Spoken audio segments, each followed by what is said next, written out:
tagenda maaso okubanga ate otugoberera ng'ogoberera omukutu gwa Kimbo wa updates. Nkubuuzizaako ne nkwebaza mirimu gyonna gy'osobodde okubanga ate okola. Interview eno yekusangidde oba oli ludda wa wonna w'oli oba oli makya oba kawungeezi oba mutuntu kubanga tuli mu nsi ez'enjawulo zirina essaawa ez'enjawulo n'ewalala. Yenze muzzukulu wa Kisolo Martin Kimbo wa tuli ku mukutu gwa Kimbo wa updates. Nyongera okujjukiza bannaffe aba Dream Estate Developers bagamba nti gwe abadde atambula nabo mu bbanga lyonna nga bakuguza ettaka baleese promotion ya Christmas bw'ogula kati ettaka lyo mu Dream Estate Developers mwezi gwa December bakusaliddeko 20%. Poloti ebadde ey'emiliyoni 2.5 kakati osobola okugenda n'ogifuna ku miliyoni 2. Gende bukerere ku katale oyogere ne Tony oba enamba z'essimu wansi awo zikubeko. Balina amataka ag'enjawulo, balina ebukerere, balina Kasaayi, balina Ennakifuma, balina Mayangayanga, balina mu bitundu eby'enjawulo, balina Eddundu n'ewalala yonna. Osobola okugenda maaso n'okubanga ate bakwasaganya bakuguze poloti mu ssente entonotono. Oli muvuzi wa boda, oli wa salooni, okola buli mulimu obwo butonotono, oli wa taxi, funa ssente entono miliyoni 2, miliyoni 5, miliyoni 10 ogenda ofune poloti yo mu Dream Estate Developer.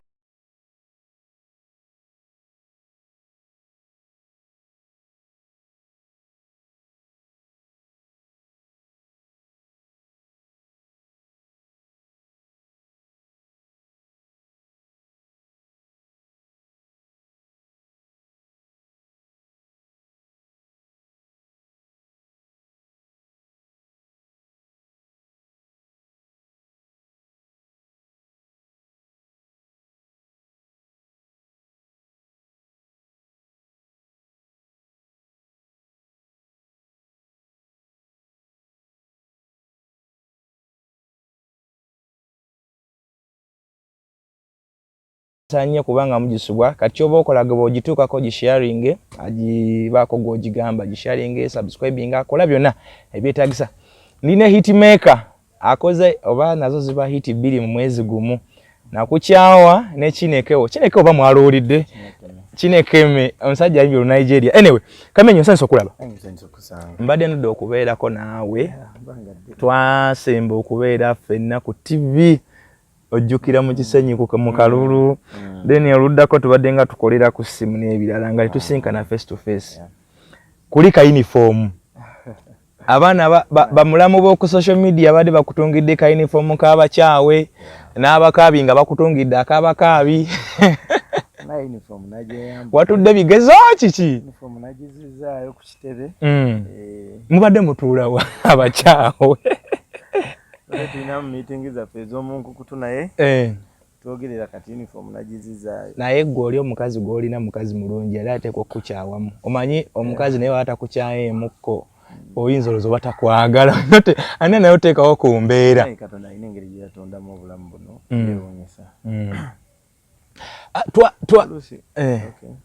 twalabye ndowooza nja giyita unveiling oba ng'otongoza omukyalo n'okuddamu okulabika mu public biri byonna nga tubirese oba yabadde graduation yabadde graduation nga tudecide wali nga naawe oli wali powa nagenza okuddamu okulaba nawe nakulabyera ku red carpet ng'era ali wali nga amwaddemu ne nga omusajja ono sebo omusajja akomyewo era fembi kati ye manager wange Ruth yakomyewo mullo nanga abakazi be Uganda olemwa nange singa nfunayo omuntu angiramu ko watune n'amaana akomawo amanyine bisere bisinga tugenda abantu bawagira nnyo omupiira nenga gulimu okufiirwa n'okuwangula kituufu naye olwokubanga amanyi nti ayinza okufiirwa ekimuganisa agenda kugusamba waguwagira kitegeera so nga atakimanyi munaaye tasula ne sente zange naye nyinza okufiirwa bayinza okunkuba maaki so naye era yetuli ogamba tasebo n'asalawo agenda aguwagira oba banaamukuba oba naakuba naaguwagira so nakino wekiri nti mutuufu bankyawa nempulira ennaku nyingi naye ate era bwe twazzeemu ate mpulidde essanyu lingi nnyo ne ngamba kale ye bali kunkyawa kuba singa teyankyawa sandifunye essanyu lino ate lyempulira oleese kali kavasi ka president naye sometimes ekintu kijja n'ensonga naye Kamenyo wawulira otya omukyala nze omanyi ebintu ebimenya omutima zikasamba ne stress nga nnyingi nyinza n'okunzita akuba olumu neegumya neŋŋamba nti ndi musajja mugumu naye wawulira otya omukyalo okugenda mu kaseera ke walimu nga wali otegeka concert okyalina stress y'ekivulu marketing okulanga biki oto omukazi naga nange ŋŋenze munange enteekateeka za Katonda tozimanya nti oli asolokera ku makya na mukwano gwange bali bazze mukyalira ku ssomero famire yonna neyeegatta ye mukyalire yonna negwa kabenje so sad bali bagezaako muwa ssanyu nti bonna bazze ate bonna ne bafa omulundi gumu okitegeera so enteekateeka za Katonda tozimanya tosobola okufiirwa maama wo taata wo basisita bo bana omulundi gumu kisoboka ekyo mu bulamu kitegeera tikatinza okutegeka concert ate omukyala n'agenda nkiwa nti zaali nazo ntegeka za Katonda actually nze olunaku lwe nazaalibwa taata yange lwe yafa yafa ku makya saa nga 2 ne banzaala olweggulo saa 12 the same day so ebintu ebimu bijja for a reason kati oyinza okwebuuza maama wange yali mu ki ekiseera ekyo yali mu ssanyu lya kuzaala mwana yali mu maziga gabba kufa so ebyo byonna bibaawo Kamenyo omukyala ono omazi naye ebbanga ki kubanga omukyala embeera gyateekawo si abala bbanga limaze na mukyala wange mbala mukwano kigwe nina gyeyali omukwano oyinza mwagala 10 omukwano kati obyogera kubanga yakomyewo kati buli kimu oyogera kumusanyusa naye ekituufu kya byonna omufuna mwaka ki simanyi mwaka byonna nabyerabira manyi engeri gye mwagala musimanyi kitegeeza olinga agamba nti feeza eri yabadde endala nti biri ebyemabega byali birala kati watandise fresh naye kuba oŋŋamba tokyajjukira nabye tomanyi nala omusinkana ddi ebiseera ebisinga basiba omubbi bwe bamuta abba nnyo afuuka mubbi nnyo baaterera nnyo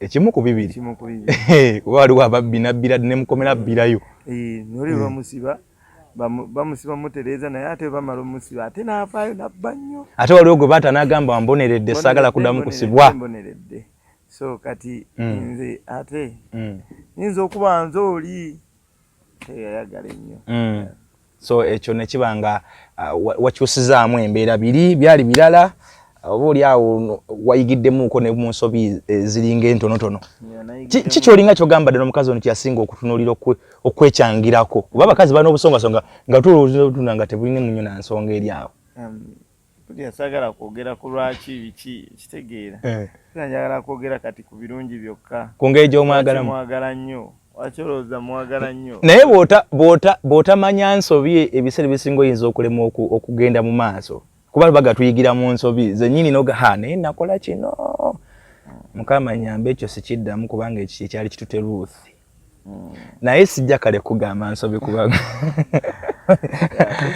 gwe muli mu mutima nga gwe okimanyi tuyigira mu nsobi naye ngenda kankubuulireko ekintu kimu omusajja yayimba akayimba n'agamba oba muyaayaabire oba nkuulaakuule natula wansi nenfumiitiriza lwaki yakayimba nti love tebagibuulirira love is a natural feeling oli ayinza okubeera awo n'agwa mu love ne malaaya ng'ali yeetunda ku kkubo ye n'amwagala ate n'amwagala nnyo nnyo nnyo kati omugamba lwaki ate oyagala oyo kubanga gwe olina gwe kyoyagala nakyoyagala abeere gweoyagala tera nnyo okulaba families naddala ez'abasiraamu nga zigamba nze kikafu omwana wange okuleeta omusajja nadali musiraamu naye omuwala n'agamba nze yo gwe nzija naye gwe naleese waliwo akatabo akamu nasomako bakayita reason basing on reality kahamu waliwo statement we yagambira nti we people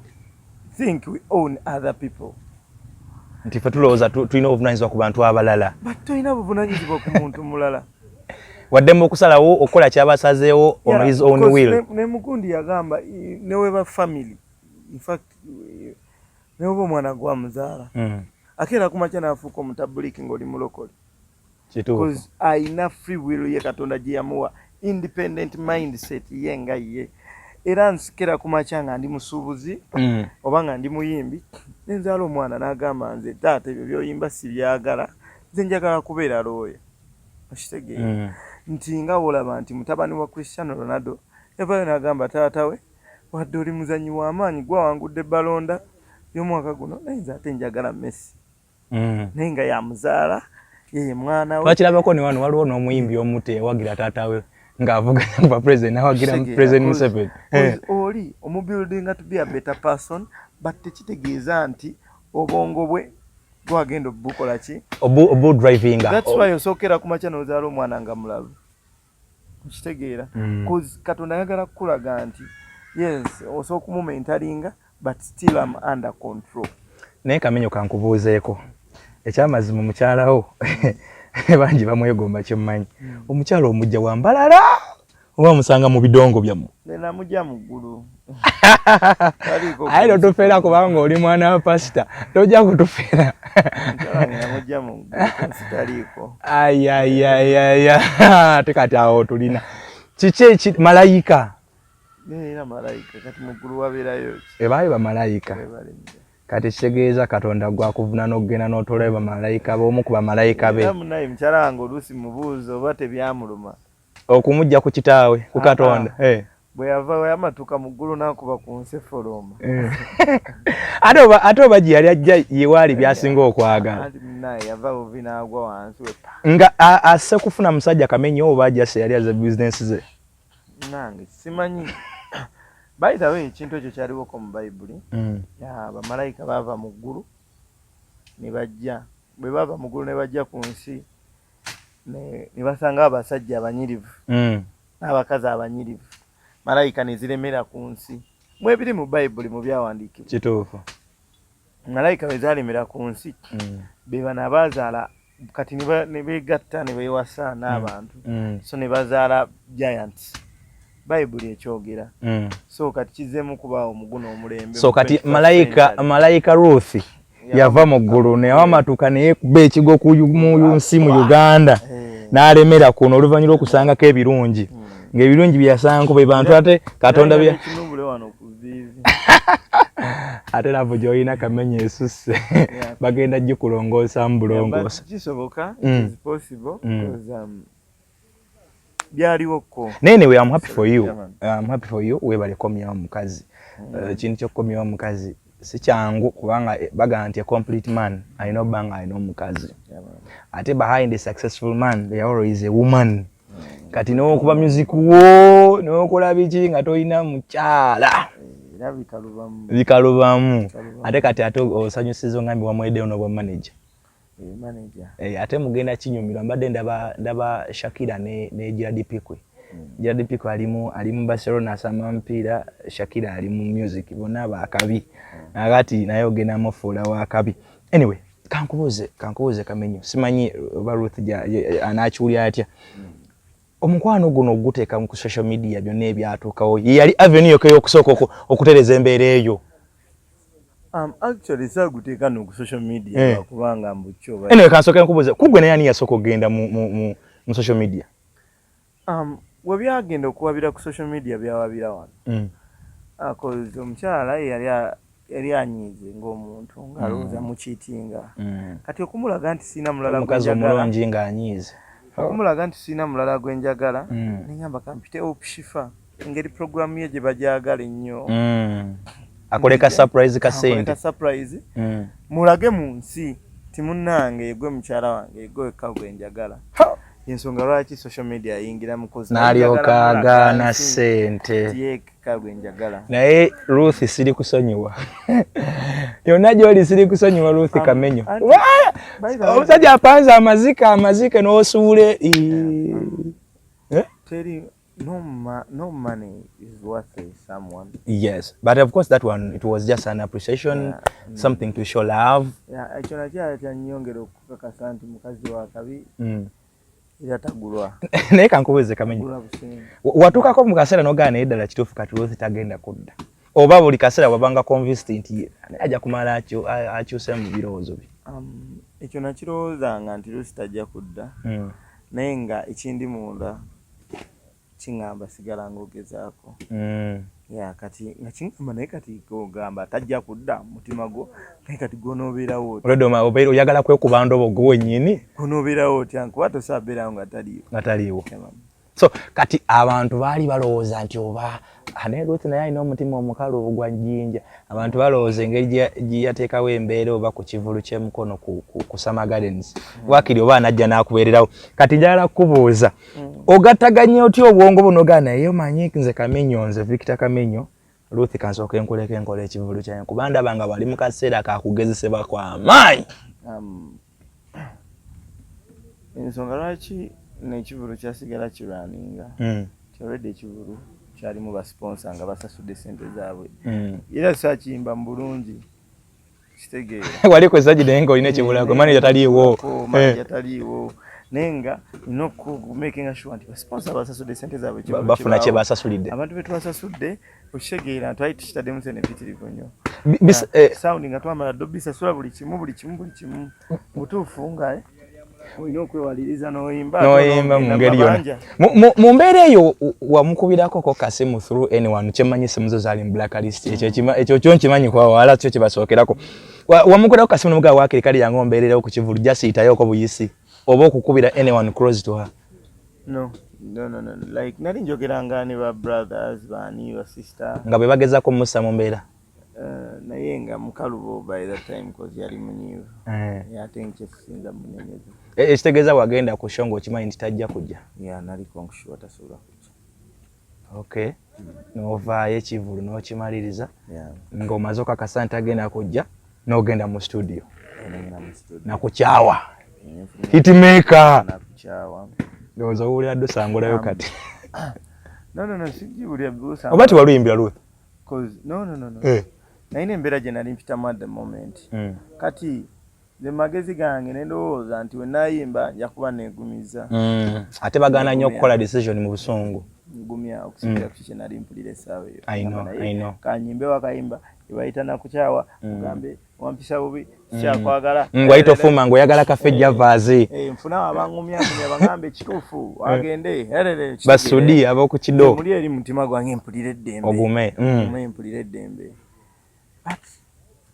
nagenda okukikola nenkimala era nensigala nga sirina ddembe wendisanga Ruth ndi mubuuza ekibuuzo ekyo yawulira atya ng'alaba oluyimba ku social media ng'alaba oluyimba ku YouTube ndowooza oluyimba ate lwayongera kunnyika nga mubutuufu kyowulira kyanjawulo ku kiki kyoyimba kitegeera nensalawo nenyamba tekinakoze si kyekituufu naye of course gweoli artist bwe luba terukolera ggwe luyinza oba akaabala be lukolera kubanga gwe bw'oluta oba oteredde public walobe baakyawe era njagala bo balukozese gwe wakyefuddemu kati wakyosiza katete walesina kinekewo kinekeme anyway kati nvuddeyo oluyimba luwedde lutambudde Ruth ayongedde okunyiga kyemanyi yayongera kunyiga naye nogayiba naye waliwo yali ayagala okuwunzirira nabadde ngezaako okudda kino njagala nkikugambe kijja nakuyambako ku bibuuzo byeyagala okumbuuza mu maaso awo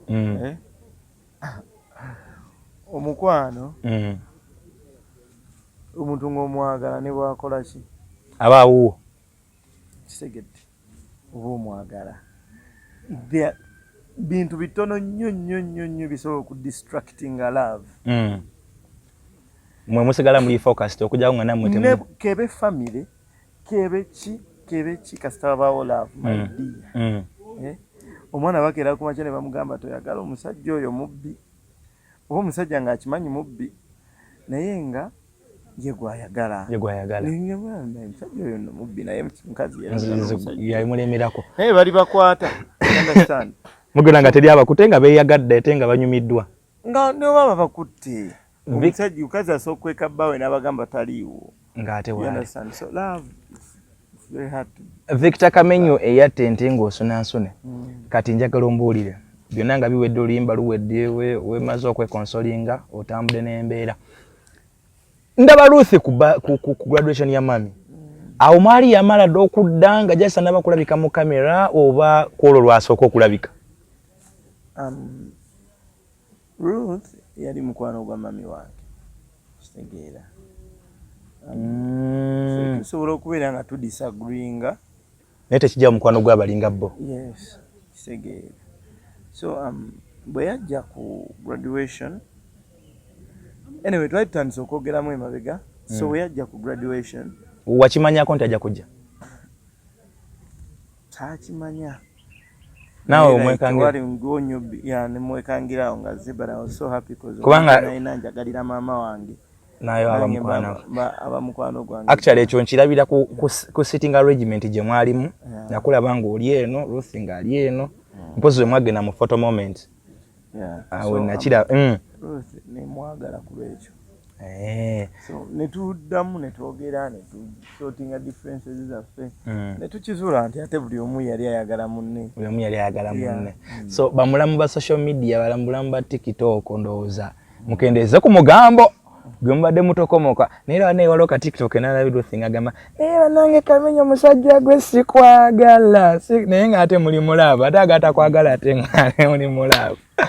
Kale ebintu byabagala n'ebiseera bisinga tekiba kirungi nnyo byogera bigenda kiwanvu naddala nga tomanyi ntandikwa yaabwe bwe baatandikamu tomanyi na survival yaabwe bwe baddewo kubanga ebiseera bisinga oyinza okwesanga oli kati nze nkulabe ne Ruth simanyi mwatandikirawo simanyi basement ya mukwano gwammwe kati nyinza okunyandika okutokomoka omugambo ate ng'eri buli bw'oyogerako bali mu kimu bamali bayesortinga ensonga zaabwe ne badda engulu so kati mwakomyewo ekirabo ekisookedde ddala luyimba lw'omukwano lalimuwandiikidde baluyita kinekeme tukubiremu ka chorus kinekeme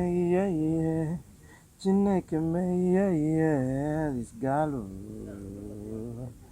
shirago change my life omukazi ate nga watabisemu lunagiragala mutwala kabuja mukyala njala mutwala kabuja Las Vegas Maldives Miami Geneva Zurich Ontario zonna omwana nga bamunaaza lweza lwabwe omwana we embala babanaaza ki abimbala babanaaza ajja kumbolera nja kuba nayambolera abimbala kye babanaaza anyway besides byonna eriyo omukolo.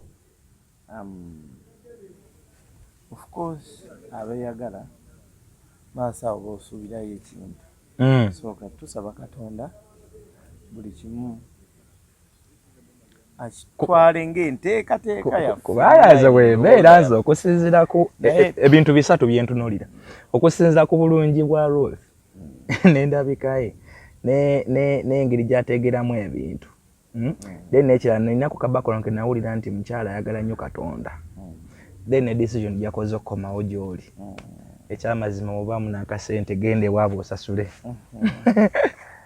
akuba abawala bwe bati oyinza otuuka ne bakusaba ekiraalo ky'ente 50 naye weetuli bakyaliibo ekiraalo kyeki oyinza okusaba ente 5 aya ng'ate buli nte ya miliyoni 10 ebyokuwaayo mu bazadde just tuwaayo buwinga formality but mu butuufu teri kiyinza kugula mwana bw'atyo anyway yamukazi ng'oyo nkituufu ate omuntu bw'otandika omubaliramu ebyo ebintu nti omubalira mu bintu bikola because it's culture tulina okikola n'okukwesa abazadde ekitiibwa but in reality teri kiyinza kugula mu mukyala. Mubadde ne Ruth ebbanga ddene temunnaba kuzaala akyadimandinga kusasula waabwalo kakuzaalira oba naawe obadde okyetereza ng'omuntu? Byonna bituufu kubanga okugenda ewaabwe nakyo kikulu nga tannazaala n'okwetereza ng'omuntu nakyo kikulu n'enteekeka za Katonda nakyo kikulu so zonna oshegeera bangi abaawasa naye ng'era tebazaala so n'enteekeka za Katonda kikulu so tusaba zonna engeri Katonda gy'ali above yanguye enteekateeka oluyimba luno olupya lukyalimu audio video efulumade ne audio badde tenafuluma just nataddeyo ka clip ku TikTok eyo si official audio eri gundi ku YouTube ate kuliyo audio ku YouTube mbizabawa nina bwe nakalabye ka trending naye bakajja ku TikTok so official audio gitadde official audio ngena gita bali ya gita ne video naye ngezo gita next week Monday Naimba Kamenyo. Ruth agenda bera mu video bogenda ko sajja sibakyala balala. Ate nyimba ku Ruth. Agenda bera automatically. Aneba nango omwana. Oba ina mikiso ba inachi. Anyway, tubadde ne VictorKamenyo no mukwano gwange namulangirawo ku kivulu kye bambi, kivulu kye mukono mukwano gwange blood wange nnyo. naye ebibadde bigenda maaso byonna mbadde nga mubiraba. Oluusi omuntu oyinza omukubira essimu n'agamba asiriiwo naye nga jasa ali stressed, ali pissed, ali ki naye nga tubeera nnyo naye mu bintu bingi. Alina wabeerawo comedy Friday mbeera ku Urban Bar.